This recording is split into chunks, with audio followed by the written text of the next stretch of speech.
Slick back. No, slick back. That's what I said. Slick back. No, nigga, I'm a pimp named Slick Back. Pimp named Slick Back. Pimp named Slick back. Nigga, are you deaf? I'm a pimp named Slick. Assalamualaikum warahmatullahi wabarakatuh. Di sini saya akan menjelaskan tentang pertempuran Surabaya. Latar belakang pertempuran Surabaya. 1. Kedatangan tentara sekutu. Menteri Penerangan Amir Syarifuddin mengabarkan bahwa tentara sekutu atau Inggris ingin mendarat di Surabaya guna mengangkut sisa-sisa senjata Jepang dan membebaskan tahanan perang pada 25 Oktober 1945. 2. Ultimatum penyerahan senjata. Bukannya melaksanakan tujuan semula, tentara sekutu justru mengultimatum rakyat Surabaya, namun ditolak. Situasi pun semakin memanas. Bersama Amir Syarifuddin, Bung Tomo dan Sumarsono, Soekarno beserta pihak sekutu melakukan perundingan. 3. Tewasnya Brigadir Malabi. Ketika Soekarno kembali ke Jakarta, kondisi di Surabaya belum sepenuhnya pulih. Bahkan pertempuran kembali pecah pada 30 Oktober 1945. Dalam pertempuran itu, Brigadir Malabi, salah satu tokoh penting militer Inggris, tewas. Selanjutnya, jalannya pertempuran.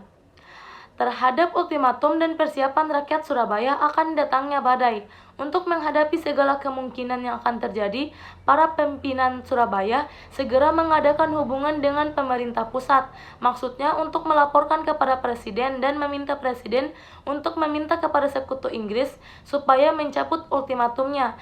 Demikianlah sore itu tanggal 9 November 1945 bertempat di pensiun Marjike Embong Sawo berkumpullah seperti Gubernur Suryo, Residen Sudirman, serta Doyle Armowo. Hubungan telepon baru diperoleh pada pukul 19.30 tanggal 9 November 1945 langsung dengan Presiden Soekarno di rumahnya, Jalan Pengangsan Timur 56. Doyle Arwono berbicara mewakili mereka. Dalam pembicaraan tersebut, Presiden mengatakan bahwa ia sudah mengetahui ultimatum sekutu Inggris tersebut dan sudah mengusahakan menghubungi pimpinan tertinggi Inggris di Jakarta guna mencari jalan keluar untuk menghindari terjadinya pertempuran.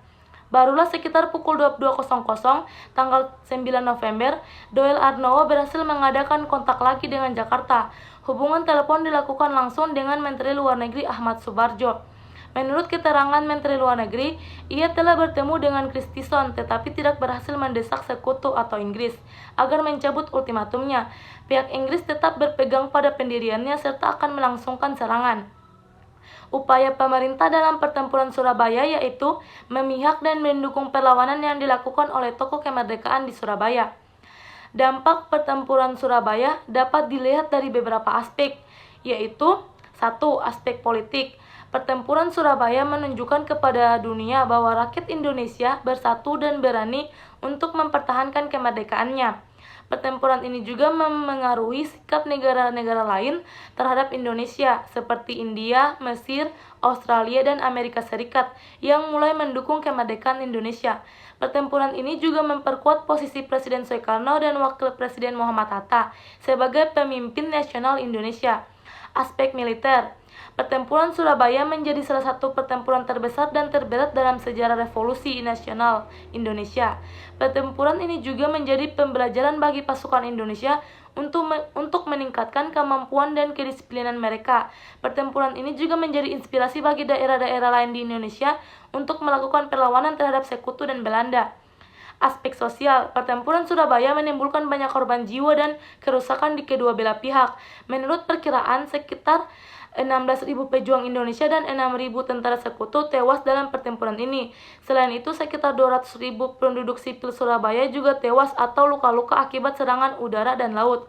Banyak bangunan dan infrastruktur di Surabaya yang hancur atau rusak parah akibat pertempuran ini.